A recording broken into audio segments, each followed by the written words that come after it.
Здравейте, фенове на транспорта! Днес ще научим накратко историята на БДЖ. Така всичко започва през 1861 година, когато се решава да се направи линия от Русе до Варна. Тя е първата направена от БДЖ с дължина 142 км. Сега искам да отбележа няколко неща. Както всички знаем, тогава още сме били под османско робство и строителството е започнало през 1863, а е завършило през 1866. Тоест за 3 години. Доста малко за мене. А за вас? Така по-късно в Русе се открива и завод за локомотиви, който през 2020 се закрива. Така през 1874 година братя Бъркли прехвърлят дружеството на барон Морис дьо Ширх.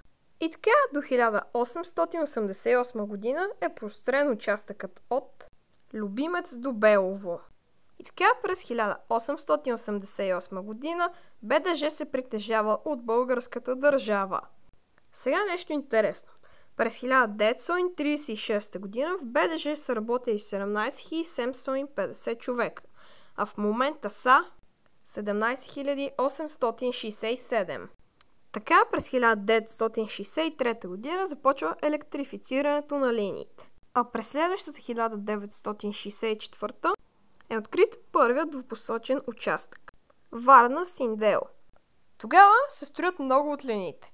Например, от Бургас до Карлово. През 1952 е завършена.